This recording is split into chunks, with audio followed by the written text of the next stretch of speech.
প্রযুক্তির ছোঁয়ায় বদলে যাচ্ছে অপরাধ দমনের কৌশল। মাঠ পর্যায়ে কর্মযজ্ঞের নিখুঁত তথ্য যাচাইয়ে আধুনিক সংস্করণ, অনলাইন বডি অন ক্যামেরা। এতে সংশ্লিষ্ট থানা কিংবা কেন্দ্র থেকেই সরাসরি পর্যবেক্ষণ করা যায় আইনশৃঙ্খলা রক্ষায় নিয়োজিত পুলিশ কিংবা অপরাধীর অবস্থান। এই প্রযুক্তি পুলিশ সদস্যের স্বচ্ছতা নিশ্চিতের পাশাপাশি অপরাধ দমনের মতো ঝুঁকিপূর্ণ পরিস্থিতিতেও নিরাপত্তার হাতিয়ার। আপনাকেই বলছি, ইন্স্যুরেন্স করলে সিটিতে সুরক্ষা পাবেন নিশ্চিত। জাতীয় সংসদ নির্বাচনে ভোটকেন্দ্র দখল, ভোট ডাকাতি কিংবা সহিংসতা রোধে গুরুত্বপূর্ণ ভূমিকা রাখবে এই অত্যাধুনিক যন্ত্র বডি অন ক্যামেরা। নির্বাচনের দিন 25,000 পুলিশ সদস্যের কাছে থাকবে এই বডি ক্যামেরা। যদিও সারা দেশে ভোট কেন্দ্রের সংখ্যা 42,700, অর্থাৎ প্রায় অর্ধেকের মতো আসনে থাকছে না বডি ক্যামেরা ব্যবহার। বলা যায় ডিজিটাল নিরাপত্তা এবং নজরদারির বাইরে থাকছে এই আসনগুলো। সুষ্ঠু নির্বাচনের লক্ষ্যে গত বছরের আগস্টে 40,000 বডি ক্যামেরা কেনার নির্দেশ দেন প্রধান উপদেষ্টা। সেপ্টেম্বরে ক্রয় সংক্রান্ত উপদেষ্টা পরিষদের বৈঠকে ইউএনডিপির মাধ্যমে 40,000 বডি ক্যামেরা কেনার অনুমোদন দেওয়ার কথা জানান অর্থ উপদেষ্টা। তবে হঠাৎ আটকে যায় বরাদ্দ। গত বছরের 18 নভেম্বর ক্রয় কমিটির বৈঠক শেষে অর্থ উপদেষ্টা বলেন, পুলিশের চাহিদার আলোকে ঝুঁকিপূর্ণ আসনেই কেবল বডি ক্যামেরা দেয়া হবে। পরে প্রায় 20,000 নতুন ক্যামেরা কেনা হয়। আগের 5,000 সহ মোট 25,000 ক্যামেরার মধ্যে অনলাইন 15,000, বাকিগুলো অফলাইন। আইনশৃঙ্খলা বাহিনীর দেয়া তথ্য অনুযায়ী সারা দেশে 25,000 ঝুঁকিপূর্ণ ভোটকেন্দ্র। এর মধ্যে ঢাকা মহানগরে 2,100 কেন্দ্র, যার 1,800টি ঝুঁকিপূর্ণ কেন্দ্রে বডি ক্যামেরা থাকবে। এছাড়া জেলাভিত্তিক গোপালগঞ্জ, মাদারীপুর, ফরিদপুর ও শরীয়তপুরে সবচেয়ে বেশি বডি ক্যামেরার ব্যবহার হবে।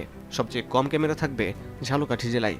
যেখানে যখন যে রকম লজিস্টিক্স ব্যবহার করা প্রয়োজন সমীচীন মনে করব, জনগণের বৃহত্তর স্বার্থে, নিরাপত্তার স্বার্থে আমরা সেখানে তাই ব্যবহার করব। তবে বাকি সাধারণ কেন্দ্রগুলোতেও ঝুঁকির আশঙ্কা আছে বলে মনে করেন বিশ্লেষকরা। গত বেশ কয়েক মাস দেখেছি যে স্বরাষ্ট্র মন্ত্রণালয় এবং অর্থ মন্ত্রণালয়ের মধ্যে এক ধরনের সমন্বয়হীনতা। অনেক কিছু আমরা এখনো নিশ্চিত হতে পারছি না যে যেগুলো হওয়া উচিত ছিল একটা সুষ্ঠু নির্বাচনের জন্য, সহিংসতা মুক্ত নির্বাচনের জন্য, সেটা কিন্তু আমরা নাগরিকরা আরও দিনে দিনে আরও বেশি সন্দিহান হয়ে যাচ্ছি। না, বাংলাদেশে আমি মনে করি সিংহভাগ আসনই ঝুঁকিপূর্ণ। আলামতগুলি খুব একটা সুবিধাজনক নয় বলে আমার ধারণা হচ্ছে আর কি। সত্যিকারের সুষ্ঠু নির্বাচন করতে চায় তাহলে তাদের এমন ব্যবহার করতে হবে যাতে এই আস্থাটা মানুষ রাখতে পারে নির্বাচন কমিশনের উপরে। ইতোমধ্যে প্রযুক্তি জ্ঞান ও দক্ষতা উন্নয়নে বডি ক্যামেরার প্রশিক্ষণ নিয়েছেন পুলিশ সদস্যরা। 10 থেকে 12 দিন ধরে পরীক্ষামূলক ব্যবহার শুরু হয়েছে। তবে দায়িত্বরত অবস্থায় থাকলেও ক্যামেরা বন্ধ রাখছেন অনেকে। পাশাপাশি নেটওয়ার্ক জটিলতা এবং দীর্ঘ সময় ব্যাটারির সক্ষমতা নিয়ে এখনও চ্যালেঞ্জ রয়ে গেছে। অনলাইন ক্যামেরার মাধ্যমে ইনস্ট্যান্ট আমার কন্ট্রোল, নির্বাচন কমিশন, আমার পুলিশ হেডকোয়ার্টার, তারা সরাসরি তদারকি করতে পারবে। অনলাইন প্রযুক্তি তো অনেক সময় নেটের কারণে এখান থেকে ঝাপসা ভিডিও আসছে। ব্যাটারি ব্যাকআপ মানে প্রথমে একটা ছিল, সারাদিন ব্যাকআপের জন্য পরবর্তীতে সমস্যা হইলে 2টা ব্যাটারি স্থির করা হয়েছে। 2015 সাল থেকে ট্রাফিক পুলিশের মাধ্যমে বডি ক্যামেরার ব্যবহার শুরু হয়।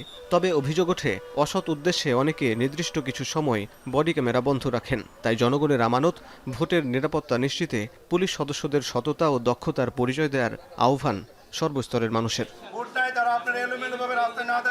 হাসিব বিল্লাহ, এখন, ঢাকা।